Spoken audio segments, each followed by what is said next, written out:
नमस्कार जोहार, आपका स्वागत है खबर छत्तीसगढ़ में। तो आइए जानते हैं छत्तीसगढ़ के हर छोटे बड़े शहर से 25 फटाफट बड़ी खबरों को। इससे पहले यदि आप वीडियो को लाइक नहीं किए तो लाइक कर दीजिए और चैनल में नए हैं तो चैनल को सब्सक्राइब कर लीजिए। और आप वीडियो को कहां से देख रहे हैं कमेंट बॉक्स में हमें जरूर बताइए। धान खरीदी को लेकर 5 मंत्रियों को अहम बैठक, अधिकारियों को दिए गए निर्देश, किसानों को होगा फायदा। खाद्य नागरिक आपूर्ति मंत्री दयाल बघेल की अध्यक्षता में मंत्रिमंडलीय उप समिति की बैठक संपन्न हुई। बैठक में धान खरीदी व्यवस्था सहित कस्टम मिलिंग के लिए धान का उठाव, किसानों के लिए पर्याप्त बारदाने की व्यवस्था, टोकन की स्थिति सहित विभिन्न किसान हित से जुड़े मुद्दे की समीक्षा की गई। बैठक में धान खरीदी के साथ साथ कस्टम मिलिंग के लिए धान के उठाव में तेजी लाने के निर्देश दिए गए। साथ ही किसानों को धान बेचने के लिए सहूलियत प्रदान करने के लिए सभी आवश्यक व्यवस्था सुनिश्चित करने को कहा गया। छत्तीसगढ़ में पिछले वर्ष समर्थन मूल्य पर रिकॉर्ड 144,92,000 मीट्रिक टन धान की खरीदी हुई थी। वर्तमान राज्य में 2058 सहकारी समितियां तथा 2739 धान उपार्जन केंद्रों के माध्यम से आगामी खरीफ विपणन वर्ष में 160 लाख मीट्रिक टन धान खरीदी का अनुमान लगाया गया है। लगातार 6 दिन तक अवकाश की घोषणा, बंद रहेंगे स्कूल कॉलेज। जब प्रदेश में शीतलहर का दौर शुरू हो गया, मैं दिसंबर से जनवरी तक पड़ने वाली ठंड का असर स्कूली बच्चों में देखने को मिल रही है। मैं स्कूल जाने वाले बच्चों को परेशानियों का सामना करना पड़ रहा है। मैं बच्चों की परेशानी को देखते हुए ज्यादातर स्कूलों में सर्दियों की छुट्टियां शुरू हो गई है। मैं देश के कई राज्यों में शीतकालीन छुट्टियों का ऐलान कर दिया गया है। वह छत्तीसगढ़ में 23 से 28 दिसंबर तक 6 दिन की छुट्टी घोषित की गई है। मैं 29 तारीख को रविवार है, जिस कारण स्कूल बंद रहेंगे। इसके बाद स्कूल 30 दिसंबर से खुल जाएंगे। मैं स्कूल शिक्षा विभाग की ओर से जारी आदेश के अनुसार 23 दिसंबर से 28 दिसंबर तक प्रदेश के सभी सरकारी एवं गैर सरकारी स्कूल, प्राइवेट स्कूल एवं बीएड, डीएड कॉलेज बंद रहेंगे। वहीं 29 दिसंबर को रविवार रहेगा। इसके बाद अब प्रदेश में लगातार 7 सरकारी छुट्टी रहेगी। आखिरकार पकड़ा गया 10 जवानों को जान लेने वाला खूंखार नक्सली ताती। बस्तर में एनआईए को मिली बड़ी कामयाबी। जी, बस्तर में राष्ट्रीय जांच एजेंसी की टीम को बड़ी कामयाबी मिली है। दरअसल 10 जवानों को जान लेने वाला खूंखार नक्सली बांद्रा ताती को एनआईए टीम ने गिरफ्तार कर लिया है। यह गिरफ्तारी अरनपुर इलाके से हुई है। वह नक्सली बांद्रा ताती पर 10 जवानों और एक नागरिक की हत्या करने का आरोप है। बता दें कि छत्तीसगढ़ में नक्सल विरोधी अभियान लगातार जारी है। वह इसी कड़ी में अब एनआईए की टीम को यहां बड़ी सफलता मिली है। दरअसल पेडका अरनपुर माओवादी हमले के आरोपी बांद्रा ताती को गिरफ्तार कर लिया गया। यह कार्रवाई गुरुवार को राष्ट्रीय जांच एजेंसी ने सीआरपीएफ और छत्तीसगढ़ पुलिस की मदद से गिरफ्तार किया है। अनियंत्रित होकर बुरी तरह पलटा मिनी ट्रक, 4 लोगों की मौत, करीब 40 यात्री घायल। छत्तीसगढ़ के जगदलपुर से सड़क हादसे को लेकर बड़ी खबर आई है। बता दें कि शनिवार दोपहर को एक मिनी ट्रक अनियंत्रित होकर पलट गया। इस दौरान 4 लोगों की दर्दनाक मौत हो गई। मिली जानकारी के अनुसार बता दें कि मिनी ट्रक में 45 लोग सवार थे। इसमें अधिकांश यात्री घायल हुए हैं। वह घायलों की संख्या 40 बताई जा रही है। वह ट्रक में सवार ग्रामीण स्थानीय बाजार गए हुए थे। बता दें कि घटना के बाद पासी के सीआरपीएफ कैंप से तुरंत सहायता प्रदान की गई। मैं घायलों का इलाज जारी है। मैं घटना स्थल पर लोगों के बीच चीख पुकार मच गई। बता दें यह बड़ा सड़क हादसा चंदा मेटा और कोलेंग गांव के बीच हुआ है। बीजेपी नेता रतन दुबे हत्याकांड में बड़ा एक्शन, 3 नक्सली लीडर के खिलाफ एनआईए ने दाखिल की चार्जशीट। राष्ट्रीय जांच एजेंसी ने शुक्रवार को छत्तीसगढ़ भाजपा नेता रतन दुबे की हत्या मामले में सीपीआई यानी कि माओवादी के 3 और कार्यकर्ताओं के खिलाफ आरोप पत्र दाखिल किया है।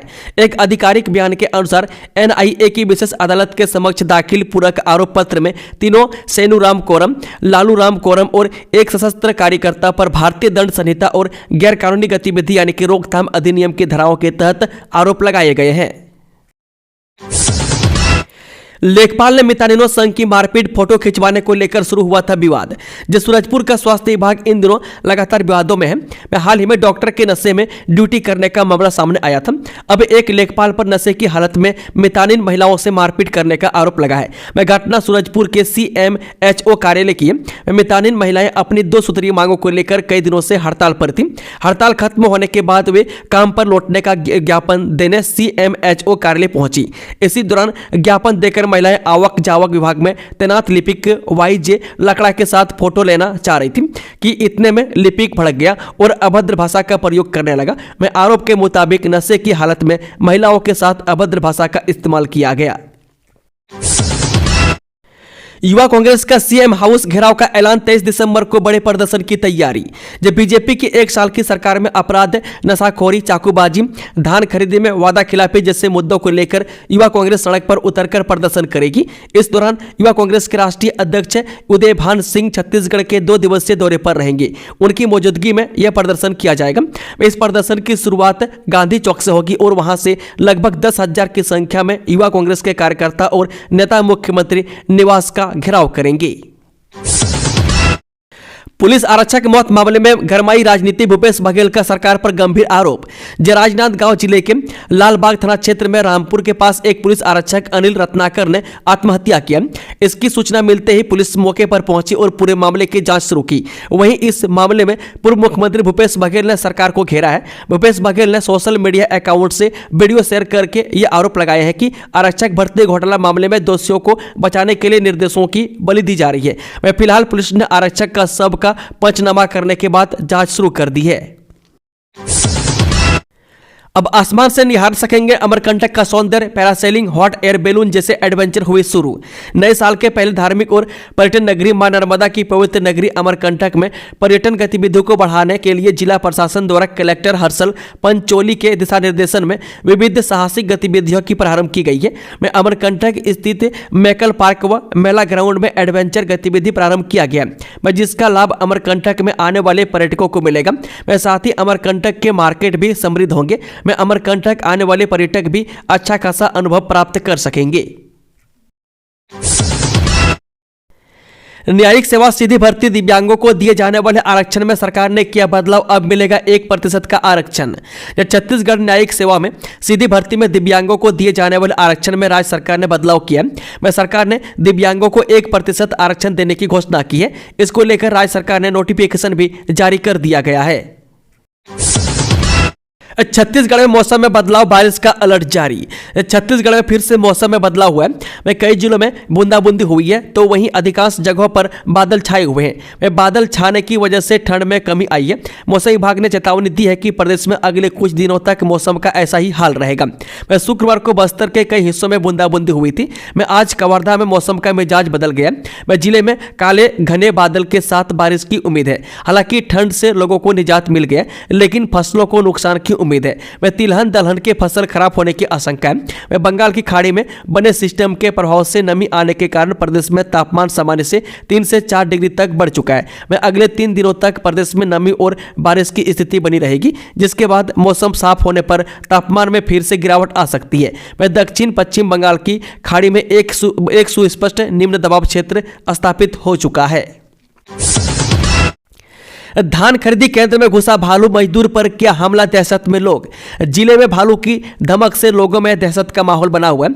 आए दिन भालू के रिहायशी इलाके में आने के वीडियो वायरल होते रहते हैं। वहीं धान खरीदी केंद्र में भालू के घुसने की खबर सामने आ रही है। जहां शहर के नजदीक अलियापारा धान खरीदी केंद्र में एक मजदूर पर भालू ने हमला कर दिया।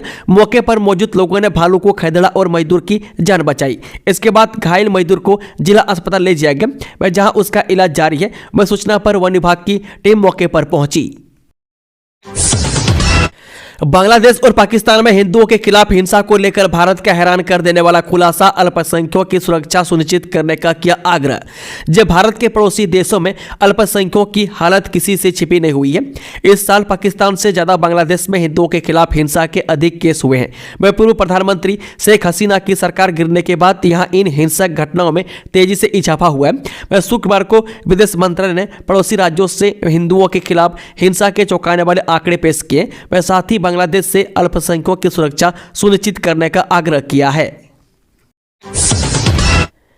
आजीविका ऋण मेला का किया गया आयोजन। मेले में 13 करोड़ 50 लाख रुपए से अधिक की ऋण राशि स्वीकृत। हितग्राहियों ने जताया आभार। जब कलेक्टर आकाश ठिकारा के निर्देशन में दीनदयाल अंत्योदय योजना, राष्ट्रीय ग्रामीण आजीविका मिशन बिहान के तहत जनपद पंचायत स्तरीय आजीविका ऋण मेला का आयोजन बमनीडी के ग्राम पंचायत नगडीडी में किया गया। इस मेले में लगभग 13 करोड़ 7 लाख रुपए से अधिक की ऋण राशि स्वीकृत की गई। मेले के दौरान अतिथियों ने हितग्राहियों को ऋण स्वीकृति आदेश की प्रति प्रदान की। वह साथ ही छत्तीसगढ़ में सुशासन के 1 वर्ष पूरे होने के अवसर पर प्रधानमंत्री आवास योजना के हितग्राहियों को मुख्यमंत्री श्री विष्णुदेव साय का शुभकामना संदेश विष्णु की पाती प्रदान किया गया। जिले के विभिन्न ग्राम पंचायतों में भी इस संदेश का वितरण किया गया। एसएसपी ने गुंडे बदमाशों की निकाली हैकड़ी, क्राइम ब्रांच ऑफिस में बुलाकर बनाया मुर्गा, उठक बैठक कराकर कड़ाई से दी समझाइश। जब छत्तीसगढ़ की राजधानी रायपुर के नवनियुक्त एसपी लाल उमेद सिंह प्रभार लेते ही एक्शन मोड पर नजर आ रहे हैं। वह शनिवार को उन्होंने सभी पुलिस थानों के 100 से अधिक चाकूबाजों एवं हिस्ट्री सीटरों को क्राइम ब्रांच ऑफिस में बुलाया और ऑफिस के बाहर मुर्गा बनने की सजा दी। मैं इसमें चाकूबाज, लुटेरे, चोर और कई आदतन अपराधी भी शामिल थे। छत्तीसगढ़ विधानसभा का शीतकालीन सत्र अनिश्चितकाल के लिए स्थगित, 7 विधेयक हुआ पारित। जब विधानसभा के शीतकालीन सत्र में कुल 7 विधेयकों को सत्ता पक्ष ने पारित कराया।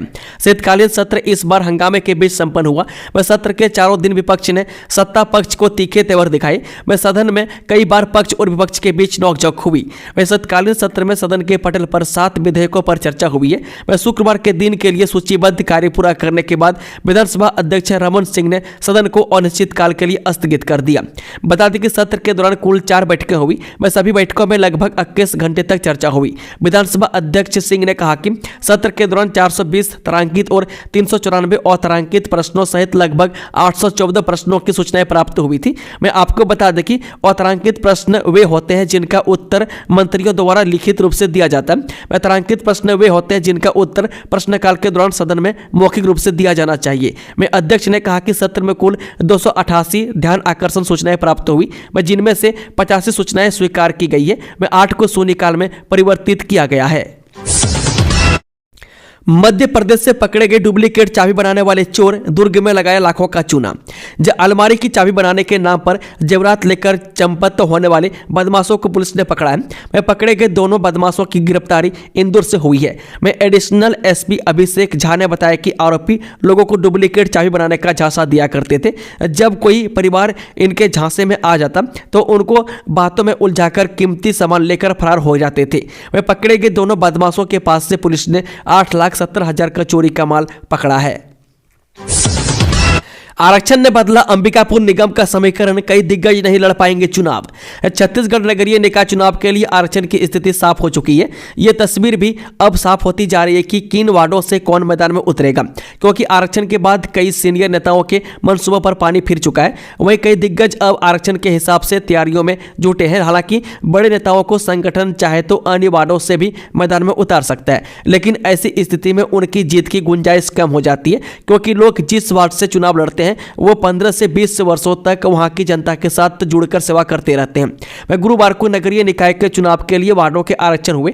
वही कलेक्ट्रेट सभा कक्ष में आयोजित वार्ड आरक्षण के दौरान कलेक्टर एवं अन्य अधिकारियों ने पर्ची निकालकर वार्डों का आरक्षण कराया।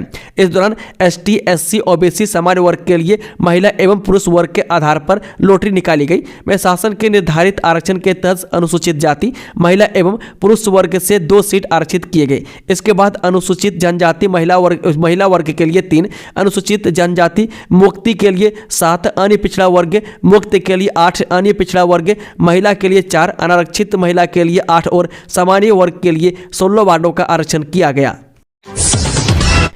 छत्तीसगढ़ में नौकरी के लिए वॉक इन इंटरव्यू नोट कर ले तारीख, जानिए पूरी डिटेल्स। छत्तीसगढ़ के धमतरी जिले में स्पेशल एजुकेटर की पोस्ट निकली है। वह समग्र शिक्षा अंतर्गत समावेशी शिक्षा के बेहतर क्रियान्वयन के लिए यह पोस्ट है। वह कक्षा 9वीं से 12वीं के लिए धमतरी और नगरीय विकास खंड में स्पेशल एजुकेटर के पद है। इन पदों पर एक निश्चित मानदेय पर भर्ती किया जाना है। वह कलेक्टर एवं मिशन संचालक नम्रता गांधी के निर्देश पर स्वीकृत पद के लिए 26 दिसंबर को सुबह 10 से दोपहर 2 बजे तक वॉक इन इंटरव्यू रखा गया। यह इंटरव्यू रुद्री रोड स्थित विकासखंड स्रोत कार्यालय धमतरी में है। आयकर विभाग का अवेयरनेस सेमिनार, ट्रांसपोर्ट के पास 10 से कम गाड़ियां तो नहीं कटेगा TDS। जी TDS की कटौती से संबंधित प्रावधानों के बारे में जानकारी देने के लिए आयकर विभाग की TDS शाखा की ओर से एक कार्यशाला का आयोजन किया गया। इसमें ट्रांसपोर्ट शामिल हुए। ट्रांसपोर्टर्स को आयकर विभाग के अधिकारियों ने TDS के प्रावधानों के बारे में बताया और उनके सवालों का जवाब दिया। इस दौरान ट्रांसपोर्ट्स ने TDS को लेकर कई सवाल भी आयकर विभाग के अधिकारियों से पूछे। अधिकारियों ने भी सहजता से इन सवालों का जवाब दिए। वह कार्यशाला में आयकर विभाग के अधिकारियों ने ट्रांसपोर्टर्स को बताया कि जिनके पास 10 से कम गाड़ियां हैं उनका टीडीएस नहीं कटा जा सकता है। वह ट्रांसपोर्टरों ने आयकर विभाग के अधिकारियों को बताया कि कई कंपनियां हैं जो उनसे टीडीएस तो काट रही है लेकिन इसे समय पर जमा नहीं कर पा रही है। वह तब आयकर विभाग के कर्मचारियों ने इन कंपनियों के विरुद्ध आयकर के टीडीएस शाखा में शिकायत करने को कहा ताकि उनके खिलाफ कानूनी कार्रवाई की जा सके। इस कार्यशाला में आयकर विभाग के टीडीएस शाखा रायपुर के अपर आयुक्त अनुभा गोयल के अलावा सहायक आयकर आयुक्त बिलासपुर लेजू जेकब और आयकर अधिकारी अंजनी कुमार उपस्थित थी। कांग्रेसियों ने टोल टैक्स पर की जमकर नारेबाजी, जताया विरोध। छत्तीसगढ़ के कोंडागांव जिला मुख्यालय से सटकर लगे मसोरा टोल टैक्स पर जिला कांग्रेस कमेटी के कार्यकर्ता व पदाधिकारी बड़ी संख्या में एकत्रित होकर विरोध प्रदर्शन करते हुए जमकर नारेबाजी करते रहे। वे दरअसल कांग्रेसी टोल टैक्स से स्थानीय पासिंग की वाहनों को निःशुल्क आने जाने देने की मांग कर रहे थे। वह कांग्रेसियों की माने तो जिले के लोगों को इसी रास्ते से कई दफे आवाजाही करना होता है और हर बार टैक्स के नाम पर राशि देनी होती है। ये उचित नहीं है। वह ज्ञात हो कि कांग्रेसियों ने इससे पहले भी इसी मांग को लेकर विरोध प्रदर्शन किया था। राज्य पक्षी राम चिलुका की तस्करी का बड़ा खुलासा, बेचने से पहले पुलिस ने दबोचा। रायपुर रेलवे स्टेशन पर वन विभाग और जीआरपी ने मिलकर आंध्र प्रदेश के राज्य पक्षी राम चिलुका यानी कि एक प्रकार की तोते की तस्करी के मामले का पर्दाफाश किया है। वह कार्रवाई में 105 तोते बरामद किए गए। वह तस्करी के आरोप में शमसुद्दीन नामक एक आरोपी को गिरफ्तार किया गया। ये तोते विशाखापट्टनम से दुर्ग एक्सप्रेस के जरिए रायपुर लाए जा रहे थे और इन्हें छत्तीसगढ़ और अन्य राज्यों में बेचे जाने की योजना थी। वे बरामद तोतों की उम्र करीब 2 से 3 माह है। में एक तोते की अनुमानित कीमत 1500 से 2000 रुपये के बीच बताई जा रही है। यह तोते शिकारियों द्वारा अवैध तरीके से पकड़कर तस्करी के जरिए बेचने के लिए लाए गए थे। वन विभाग के अधिकारियों का कहना है कि इस तस्करी का उद्देश्य वन जीवों के संरक्षण अधिनियम का उल्लंघन करना था, जो ऐसी गतिविधियों को सख्त रूप से प्रतिबंधित करता है। रेल यात्रियों को बड़ी राहत, इन 2 स्टेशनों के बीच तैयार की जा रही रिटर्निंग वॉल। जब बस्तर में रेल सेवा प्रभावित होने के पीछे इस रूट की भौगोलिक स्थिति भी है। यहाँ के घुमावदार और पहाड़ी रास्तों की वजह से हमेशा लैंडस्लाइडिंग की स्थिति बनी रहती है। अच्छी बात यह है कि अब तक इससे जान माल का नुकसान नहीं हुआ है, लेकिन हाँ, इसका खतरा हमेशा बना रहता है। पिछले साल मनाबार जराती स्टेशन के बीच भी लैंडस्लाइडिंग हुई थी।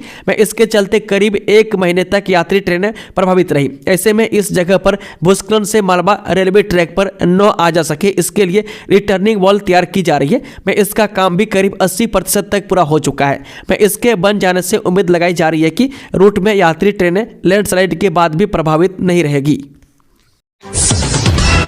रेलवे यात्री ध्यान दें, छत्तीसगढ़ से होकर चलने वाली ये ट्रेन हुई रद्द। देखें शेड्यूल। छत्तीसगढ़ में ट्रेनों के रद्द होने का सिलसिला थमने का नाम नहीं ले रहा है। मैं एक बार फिर छत्तीसगढ़ से होकर चलने वाली कई ट्रेनें कैंसिल कर दी गई है। इसके पीछे की वजह दक्षिण पूर्व रेलवे के चक्रधरपुर मंडल के चक्रधरपुर लोटा पहाड़ रेलवे स्टेशनों के बीच FOB गार्डन लॉन्चिंग के लिए मेगा ब्लॉक होना बताया जा रहा है। मैं इसकी वजह से दक्षिण पूर्व मध्य रेलवे से संबंधित निम्न गाड़ियों का परिचालन प्रभावित रहेगा। एसएसपी ने 150 हिस्ट्री सीटर की लगाई क्लास, सोशल मीडिया पर चाकू के साथ बनाए वीडियो तो खैर नहीं। रायपुर पुलिस अपराधियों पर नकेल कसने के लिए लगातार कार्य कर रही है ताकि अपराधियों में खौफ कायम रहे। रायपुर एसएसपी लाल उमेद सिंह ने शनिवार को 150 से ज्यादा हिस्ट्री सीटर और चाकूबाजों की परेड लेकर जमकर क्लास ली। मैं कड़ाई से समझाइश देकर अपराध से दूर रहने की बात कही। मैं अलग अलग थाना क्षेत्रों में निवासरत 100 से अधिक चाकूबाजों हिस्ट्री सीटरों को क्राइम ब्रांच से हाजिर किया गया। इतना ही नहीं, सोशल मीडिया प्लेटफॉर्म पर चाकू के साथ फोटो और वीडियो बनाकर अपलोड करने वालों को भी सख्त समझाइश दी है। एसएसपी ने हिस्ट्री सीटरों और आपराधिक तत्वों की पैलेट लेकर समझाइश देते हुए कहा कि किसी भी प्रकार के अपराध में संलिप्त न रहें। वह पुलिस जब भी बुलाए तो तत्काल उपस्थित हो। वह उनके निवास क्षेत्रों के आसपास किसी भी प्रकार की छोटी बड़ी घटना होने पर सूचना तत्काल पुलिस को दें और सुरक्षा, शांति एवं कानून व्यवस्था बनाए रखने में पुलिस का सहयोग करें। बेमेतरा दौरे पर पहुंचे सीएम विष्णुदेव साय 209 करोड़ रुपए के विकास कार्यों की दी सौगात। आज शनिवार को सीएम विष्णुदेव साय बेमेतरा जिले के नावागढ़ में पहुंचे हुए थे। उन्होंने नावागढ़ में आयोजित संत शिरोमणि गुरु घासीदास की जयंती समारोह व राज्य स्तरीय ओपन पंथी नृत्य कार्यक्रम में शिरकत की। व साथ ही 209 करोड़ रुपए से अधिक के विकास कार्य की सौगात दी। उन्होंने विभिन्न पंथी नर्तक दल के शानदार मनोरम पंथी नृत्य का आनंद लिया व पुरस्कृत कर उत्साहवर्धन किया। उन्होंने सभा को संबोधित करते हुए कहा कि संत शिरोमणि बाबा गुरु घासीदास के संदेश आज भी प्रासंगिक है। उन्होंने मन के एक समान समरसता का संदेश दिया। मैं हमारी सरकार उनके बताए रास्ते पर चलते हुए सभी वर्ग के विकास के लिए कार्य कर रही है। जल्द शुरू होगा सगनी घाट और सिल्ली घाट पुल 95% काम पूरा। 14 करोड़ की लागत से शिवनाथ नदी पर बन रहा। दुर्ग जिले के सगनी घाट और सिल्ली घाट के बीच शिवनाथ नदी पर निर्माणाधीन नए पुल का काम पूर्ण होने के कगार पर है। वह 14 करोड़ रुपए से अधिक की लागत से बन रहे पुल का 95% काम पूरा कर लिया गया है। अभी पुल के दोनों ओर सीसी रोड निर्माण का काम प्रगति पर है। वह अगले कुछ दिनों में पुल के ऊपर बीटी वर्क के बाद पुल आवागमन के लिए तैयार हो जाएगा। वह लोक निर्माण विभाग द्वारा दुर्ग धामदा मार्ग को जालबंधा खैरागढ़ मार्ग से जोड़ने वाली सड़क में शिवनाथ नदी पर सगनी घाट और सिल्ली घाट के बीच 400 मीटर लंबे नए पुल का निर्माण किया जा रहा है। वह इसे क्षेत्र के 12 गांवों की करीब 20,000 आबादी के साथ ही इस मार्ग का उपयोग कर जिला मुख्यालय दुर्ग, विकासखंड मुख्यालय धामदा, जालबंधा एवं खैरागढ़ की ओर आने जाने वालों को फायदा मिलेगा। वह धामदा, ननकट्टी, सगनी, लिटिया, बोरी और सिल्ली जैसे कई गाँवों के लोग अब नदी के उस पार के गाँव में 12 महीने निर्बाध आवागमन कर सकेंगे। इससे क्षेत्रवासियों को बड़ी राहत मिलेगी। रायपुर के छात्र की शिकायत पर एयर इंडिया पर 91,000 रुपये का जुर्माना, कैंसिल करनी पड़ी थी यात्रा। रायपुर के एक छात्र की शिकायत पर एयर इंडिया पर 91,000 रुपये का जुर्माना लगा। वह एयर इंडिया ने छात्र के बैग का वजन अधिक बताकर उससे रुपये वसूले थे। इस कारण छात्र को अपनी यात्रा रद्द करनी पड़ी थी और उसे टिकट का पैसा भी वापस नहीं किया गया था। वह छात्र ने इसकी शिकायत जिला उपभोक्ता आयोग में की थी। वह 5 साल बाद आयोग ने माना एयरपोर्ट स्थित बुकिंग ऑफिस के प्रबंधक और कंपनी के नई दिल्ली स्थित मुख्यालय को जुर्माने की राशि देने का आदेश दिया। दुर्ग से विशाखापट्टनम वंदे भारत एक्सप्रेस में टीटी की संदिग्ध मौत। दुर्ग से विशाखापट्टनम जाने वाले वंदे भारत एक्सप्रेस में ड्यूटी पर तैनात टीटीई राजेंद्र कुमार निर्मलकर की संदिग्ध परिस्थितियों में मौत हो गई। वह राजेंद्र कुमार निर्मलकर जो भाटापारा के निवासी थे, वे वंदे भारत एक्सप्रेस में तैनात थे और उनकी मौत ट्रेन के सफर के दौरान हुई। वह ट्रेन जब टिटलागढ़ उड़ीसा पहुंची तो मृतक के शव को उतारकर पोस्टमार्टम के लिए भेजा गया। वह घटना की सूचना मिलने के बाद रेलवे प्रशासन ने जांच शुरू कर दी है। वह प्रारंभिक रिपोर्ट के अनुसार उनकी मौत के कारण संदिग्ध है और पुलिस मामले की जांच कर रही है। ना पंडित ना पढ़े मंत्र ना लिए 7 वचन, छत्तीसगढ़ में संविधान की शपथ लेकर की शादी। भारत में जब भी किसी हिंदू जोड़े की शादी होती है तो उसमें पंडित मंत्र पढ़ते हैं, उन्हें 7 कसमें खिलाई जाती है और अग्नि के 7 फेरे लेकर वे पवित्र बंधन में बंध जाते हैं। मगर छत्तीसगढ़ के जसपुर जिले के कापू गांव में एक अनोखा मामले सामने आया जो चर्चा का विषय बन गया। यहाँ जोड़े ने शादी के दौरान पारंपरिक रीति रिवाजों का पालन करने के बजाय भारतीय संविधान की शपथ लेकर जन्म जन्मांतर के बंधन में बनने का फैसला लिया। दोस्तों, खबरों का सिलसिला समाप्त होता है। अगर जानकारी पसंद आई तो वीडियो को लाइक, शेयर, चैनल को सब्सक्राइब जरूर कर लें और कमेंट बॉक्स में कमेंट करके बताएं कि आप न्यूज़ को किस जिले पंचायत से देख रहे हैं। Thank you, all the best, जय हिंद, जय माता दी।